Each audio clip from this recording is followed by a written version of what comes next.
At ngayon po alamin naman natin ang kwento ng ating punong bayan. Ang ating pong featured for today ay ang Mayor ng Tacloban City, the Honorable Mayor Alfred Romualdez. Mayor? Hi, hello Mark Logan. Welcome back to the city of Tacloban. Thank you po. And sa mga nanonood ay welcome to our fiesta. Maraming salamat, sir. And you have, well, let's start the ball rolling, kumbaga, Mayor. So, you have proven a lot po, no, sa tagal po ng ating paninilbihan dito sa Tacloban. You have proven a lot sa mga tao ng yung mga Taclobanos, and there were times na talagang nalulungkot ka sa mga pangyayari, umiiyak, no, nakikita natin sa television yung iyong emosyon, no, para sa mga taga-Taclobanans. Well, now po, since bagong term nyo na po, no, what will be your focus po sa inyong administrasyon? Well, ang focus natin ngayon ay siyempre we are addressing now problems, no, na kinaharap ng mga tao ngayon ay talagang inflation, napakataas ng cost of living, yung mga bilihin. So we really focus on trying to make the cost of living go down. Like, I'm happy to say that in the entire region, Tacloban City has the lowest inflation rate. And we want to keep it that way. Pero in spite of that, kailangan katulad ng mga basic needs, utilities, you know. We're one of the highest in terms of electricity here in the region. Sabi nga ng lahat, may geothermal kami dito. Ang laki-laki ng geothermal. Bakit napakamahal ng kuryente? Tapos tubig, nakakaproblema rin kami sa tubig. So these are now our main focus, and the President, President Ferdinand Marcos is focused also on this together with the Speaker of the House, si Martin Romualdez is also focused on this. Nakita namin ito yung mga problema. And in spite of that, we're also looking at other things na to improve the economy of the region. Like, we are building a airport now, no? Yeah. Will be according to international standards already. Where is this located? Here in the city of Tacloban. The old airport is now, they're building a new one, a bigger terminal, and it's supposed to be international standards already.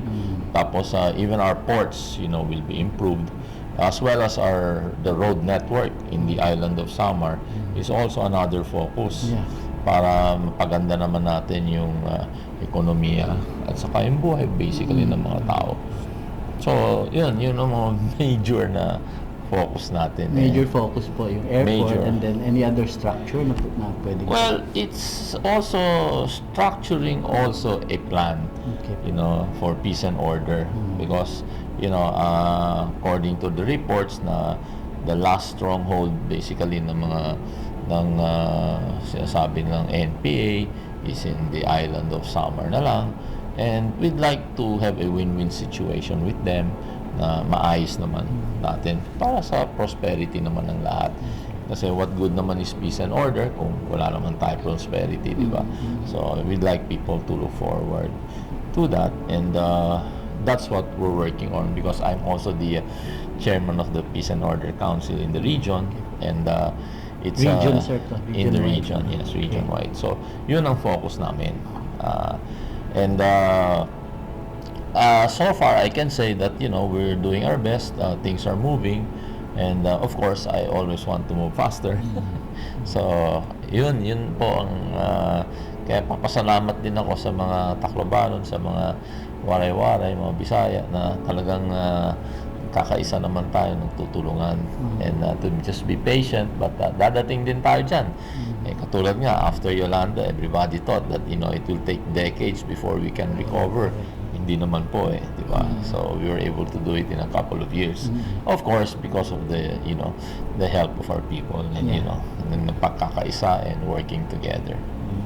We have seen a lot, no, from Manila. Nakita namin lahat ng nangyari dito, and 10 years na po, di ba? Oo nga, 10 years, magte-10 na. Yes. So from that point na talagang halos akala nyo na talagang katapusan na ng mundo, Diba? Ngayon nakabangon po kayo. At what point na po tayo na? Well, I think we're obviously better than we were before, no? And we were actually able to achieve that only 5-6 years.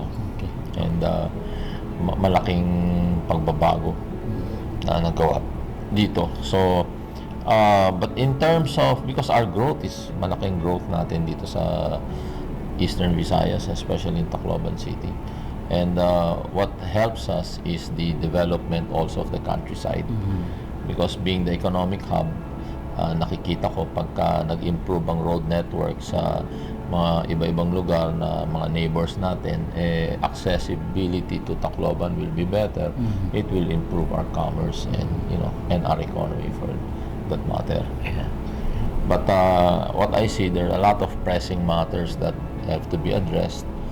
And really, the key to a successful governance is being able to adapt to a situation and being able to prevent any situation from becoming an emergency. And so far, you know, I'm very happy with the administration now that, you know, that maraming, in fact, mindsets now are changing, and, you know, that, which is good. You know, even gathering of data, which is critical, you know, has changed. It's now being looked at in different perspectives, not only in one perspective, you know.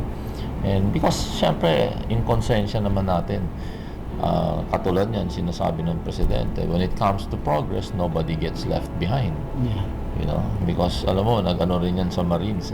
So, naging battle cry din niya, yung nobody gets left behind. So, that's what, being now a chief executive here in Tacloban, that's what I'm looking at. When you talk of progress, you know, I don't like progress in terms of looking at it na just widening the gap of the rich and poor. Kailangan equal opportunity to everyone, so nobody gets left behind. When it comes to that, sir, parang paano yung trading dito, yung employment, trabaho? In fact, it's quite good. In fact, because many businesses have been opening, so you know, it's been giving jobs, so maraming nakapagtrabaho. And malaking tulong yung TESDA dahil also ang critical ngayon yung skills training. Kasi yun ang hinahanap. And right now, that's what's needed. No, simple heavy equipment operators, things like that, you know, it's really in demand. And you know, when you talk of carpentry, you know, you talk of you know, skills when it comes to using tools for carpentry, you know, critical. Kaya malaki ang tulong ng TESDA dito. Now, in terms of agriculture, malaki rin ang malaking impact yan. So there are programs now that we are also looking at, and I'm preparing a report to the President, like, for example, yung carp. You know, our farmers, you know, need a lot of help because it's not enough that we give them land because wala namang capital sila. So, nahihirapan sila. Tapos, bagyuhin pa kami dito. So, you know, they may be successful in planting, pero pag tinamaan ng bagyo, kailangan i-insure yung mga crops nila. So, these are policies that we have to look at, you know, to support them. And I'm happy that, you know, President is, you know, with the Department of Agriculture and overseeing and actually running it. So it's critical kasi makita natin, like in many regions, 90% ang mga pakabuhi, the livelihood of people is farming. And it also for food security. Sa dami nang diba? na-interview ko, sir, parang kayo lang Diba? nag-mention nung medyo old school ang dating nung carp, pero Oo. sa inyo, talagang dapat pa rin talagang pagpatuloy. Hindi, dapat tingnan ng mabuti. tingnan. Kasi hindi sapat yung pagbibigay ng lupa eh. Kung talagang bibigay tayo ng lupa, kailangan na maging productive sila. And how can they be now productive? And they also have to feel that there is some prosperity in it. You know, and not just selling it. Yes po. Yeah? So these are new things that we have to look into. And even possibly encourage big corporations now to go into farming. Because and hire farmers if possible, you know. Those are policies now na kailangan tignan, na bigyan sila ng suporta kasi marami naman ngayon masarap pakinggan yung livelihood pero mahirap gawin. Diba? Minsan mas madali magtrabaho eh. Marami tao gusto nila at least kahit may bagyo ng Thursday, Friday, pagdating ng Monday may trabaho pa sila. Diba? So mas ano yun sa kanila eh. Kaya marami nagsusungikap talaga makatapos, makapag-aral ba, at magkaroon ng career para makapagtrabaho sa malaking kumpanya. So I think that's really in demand, especially in the city. And this is what but these are the new things that we should really look at and support, like big companies that they will hire farmers, and and they will even use like thousands of hectares and plant, and and develop some for our food security. I think the private sector is capable of competing with other ASEAN countries, but it might be difficult for the government to do that because we're way behind, and it's gonna take a long haul to be able to do that. So those are things na maganda na tinitignan. And yesterday, sir, na sinuportahan naman ni President Bongbong, nag-launch yung DOT ng Love the Philippines. Ano masasabi niyo, sir, dun sa tamang-tama, sakto? We have a festival here. And Well, it's a different way of saying naman a different way na lagi natin naririnig na mga politiko yung malasakit di ba? Hindi ka naman makakaroon ng malasakit kung walang love. Wala rin malasakit kung walang love, di ba? Pero love, and actually we always look to government and want government to do something for us, but it's about time we do something for our government also. It's about time na talagang kaping bisig and ayusin natin. Maraming magagandang lugar talaga sa Pilipinas. Like here, nag-ikot na po kami. Oo. We have to run. Kailangan lang ma-develop. Yes. And what is important really is to look into DNR plays a very important role, taking care of our natural resources, and making the people feel that hindi lang sila ay pinapakinabangan, pero sila rin ay nakikinabang. Kasi maraming lugar na pumapasok yung mga malalaking kumpanya, nagfi-fishing sa mga lugar nila, pagkatapos na kinukuha yung isda nila, wala naman naiiwan sa kanila. So there has to be a policy wherein some, people will feel na katulad dito, may geothermal nga sa Region 8, hindi naman ramdam ng mga tao dito kasi napakamahal ng kuryente. Dapat maramdaman ng tao dito na para alagaan din nila, magkakaroon sila ngayon ng malasakit at pagmamahal dyan sa kalikasan, at lalo na dyan sa geothermal na yan kasi malaki yung pakinabang nila. Pero kung sobrang mahal naman ng kuryente at napupunta naman sa iba, syempre itong mga tao dito, they feel that they're just being robbed of their of their richness and resources, and this is really coming from the grassroots. Actually, we heard a lot din sa mataas nga raw yung bayad sa kuryente. Opo, totoo po yun. So basically making Filipinos feel that if you come from a certain province, you come from a certain area, and the national government is using your resources there, they should feel that. Dapat ramdam nila na they're part of the prosperity, they're part of the the growth, di ba? Kagabi, sir, the festival was so spectacular. Ngayon lang namin nakita yung gano'n na nasa float sila sumasayaw. Pero yung topic nila is like 90% yata all about the outbreak of cholera dito. When was that? 80s ba yun? No, there was an outbreak here of cholera long before, because if you notice, the fiesta in Tacloban is June 30, as opposed to the city of Cebu and the city of Iloilo. Lahat ho sila halos pag fiesta ng Santo Niño, January. Okay, tayo lang medyo na iba. But dati, it used to be January also. But according to history, the image was lost in a boat that sank.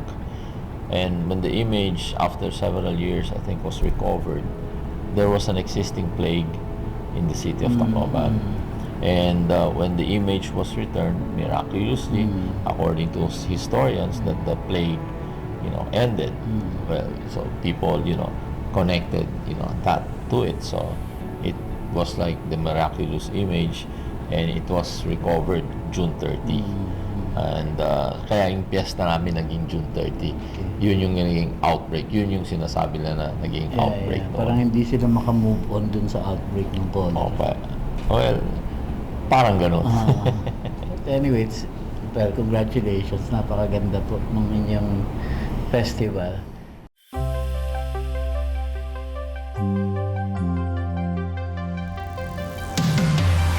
Itong Sangyaw Festival. Ibig sabihin ng Sangyaw ay to herald news o paghahatid ng balita. Libo-libo ang nakasaksi ng galing ng mga Taclobanons na nakasampa sa mga floats habang nagsasayaw. Ang floats naman bentang-benta dahil sa napapalamutian ito ng sangkaterbang magkakaibang ilaw. 12 floats ang nagpaligsahan. Lahat magagaling, kaya lahat pwedeng sabihing sana all. Win na win. Pero ang tunay na tinanghal na winner o grand champion, walang-wala. 500,000 lang ang prize. Second place, 300,000. At third place, 200 kyaw. Dahil sa Sangyaw.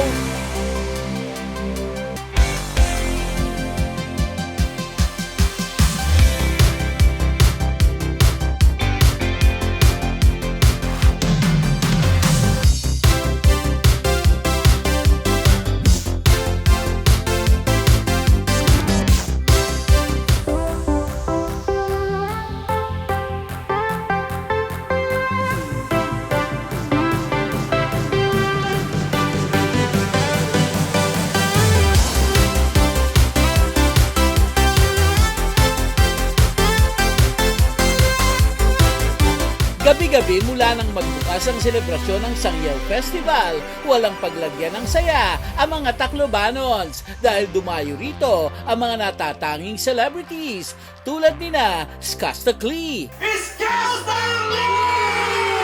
Sunod na punta ko, pagbuksan mo na sana, kasi kahit ang may nangyari, kumawala na ako ba? Let's go! Kung di ka maanda, sa susunod na lang, susunod na lang. Ayaw kitang pilitin, kung di ka mahanda, sa susunod na lang. One more time, ayaw ko na pilitin, kaya mabuti pang ako'y uwi na lang.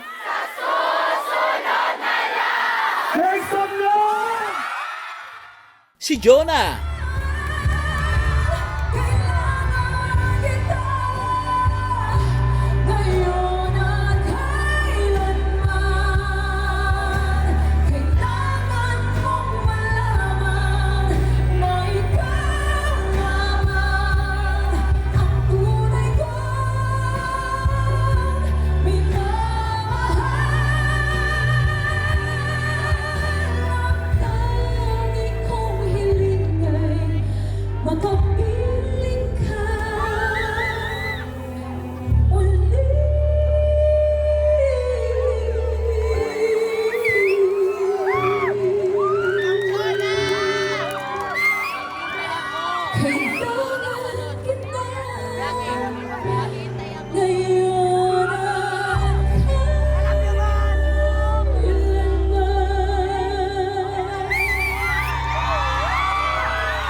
Maraming salamat po. At Yeng Constantino.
few na lang po, Mayor. Well, may binagol tayo, tapos meron tayong moron. So, which is unique here sa inyo, delicacies nyo dito. So, will you be exporting this somewhere? For Well, I think Manila? it's Ginagawa actually ang na. problema kasi diyan sa mga nakikita ko, no. The more authentic it is, the more perishable also it is. So it's very hard to preserve it. Now, if you put now all these preservatives, hindi na authentic, hindi yung lasa iba na rin eh. So I think people here want to keep it that way. They want it authentic. So you have to come here. If not, if it's sent to you and like 3-4 days, it's not as fresh, you know. So yun ang problema. Pero syempre, it's also to caution everyone because it's really good, but it's very sweet. Sobra. No? Yeah. So if you're in the diabetic side, you know, watch out.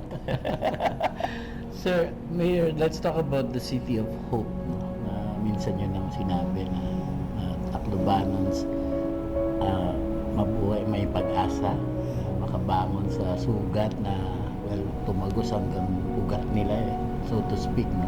Dahil sa hirap ng ano. So, hanggang ngayon po ba, City of Hope pa rin ang Tacloban?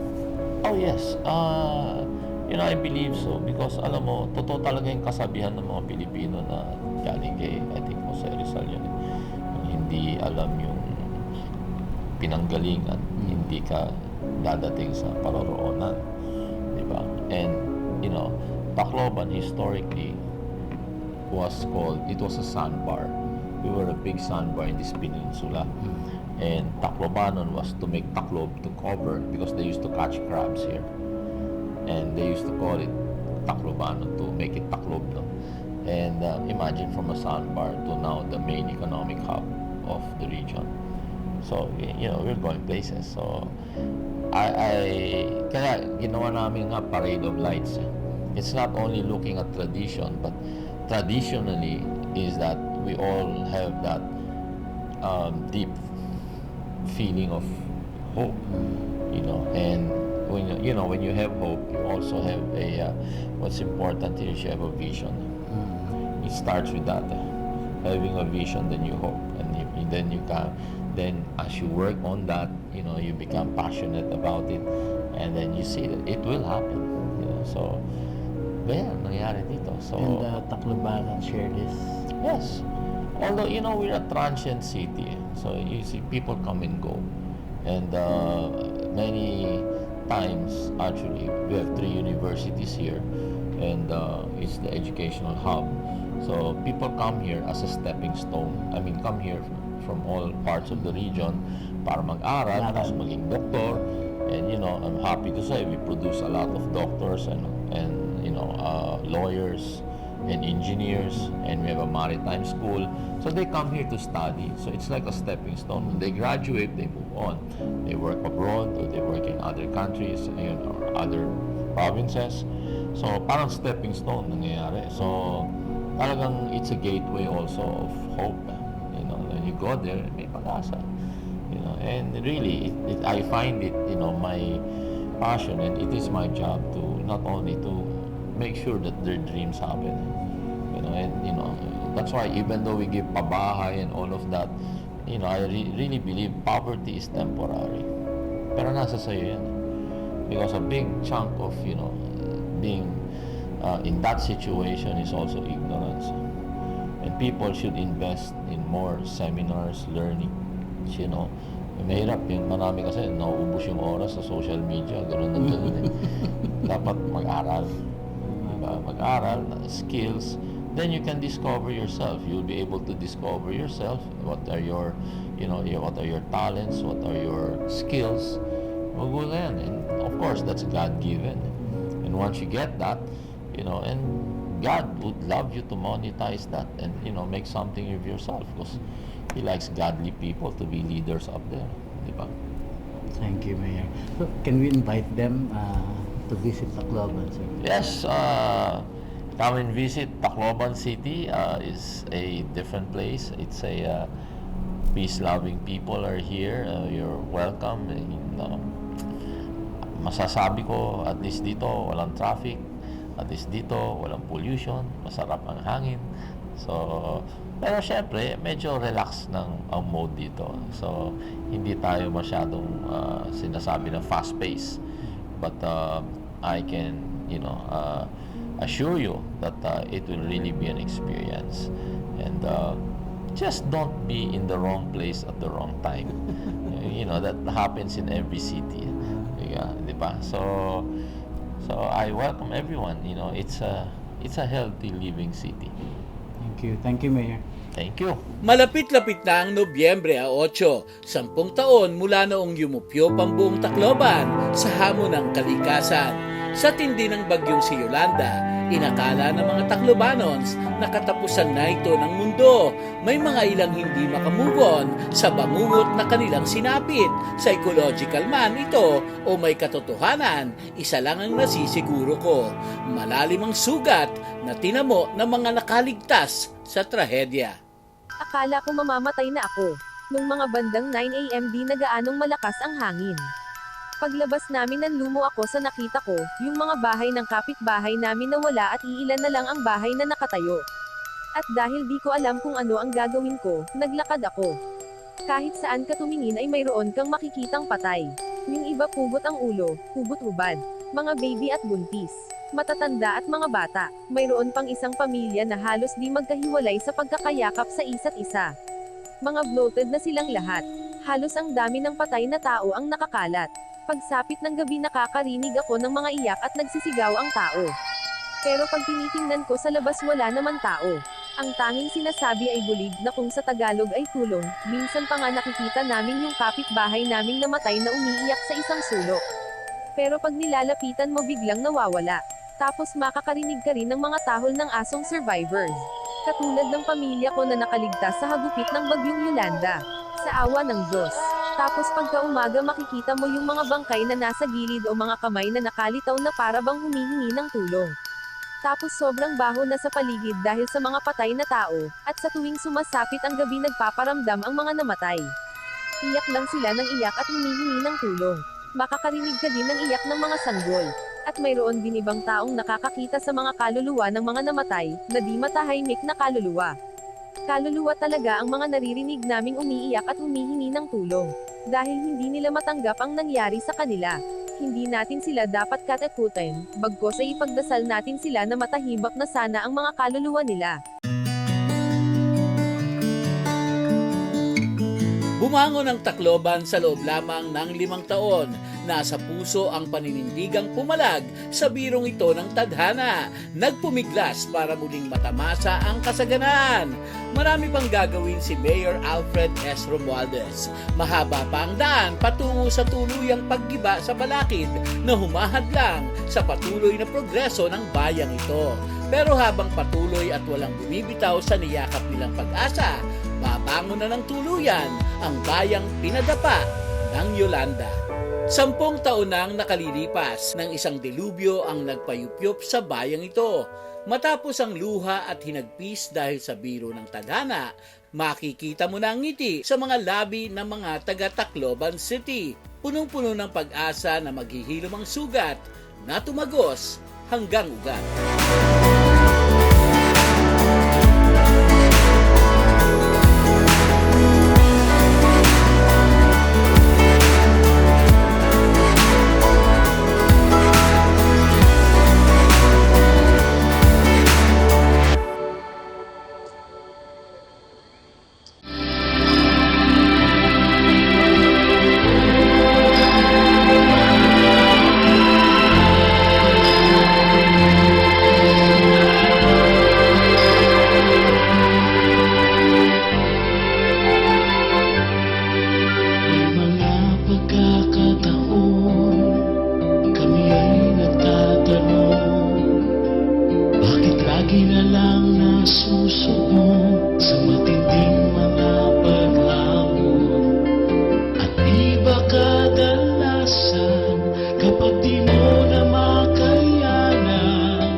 Pagsubok na sumusukat sa iyong katatagan.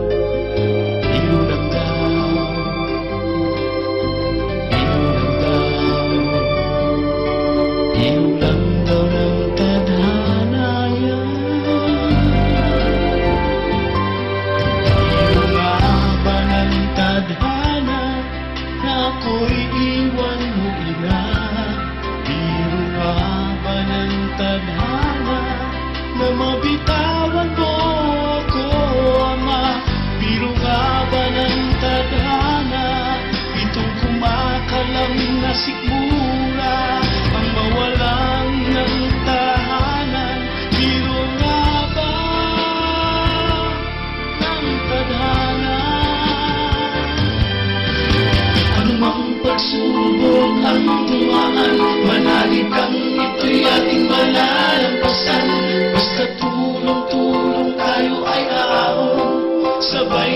sabay na babangon, haharapin ang hamon.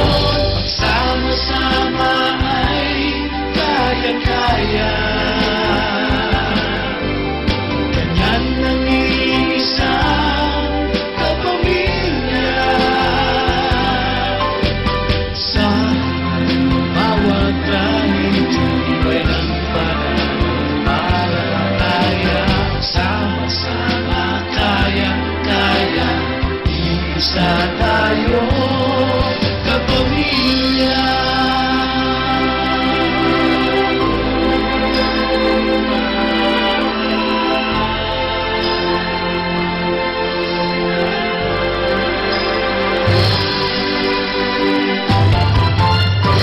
Mga anak, kapatid, hirap nyo'y aming batid, tibayan ang inyong pananalig. Sigaw ay laging nakikinig, pagtamay ay di mapapatid. Sa'yo ay mayroong sasagip, pagmamahal at galing ay ihahatid. Anumang pagsubok ang dumaan, manalig kang ito'y ating malalampasan. Basta tulong-tulong tayo ay ahon, sabay-sabay na babangon, haharapin ang hamon. Pagsama-sama ay kaya-kaya. Ganyan ang iisang kapamilya. Sa harap ng bawat dahil tibay ng pananampalataya. Pagsama-sama kaya-kaya, isa tayo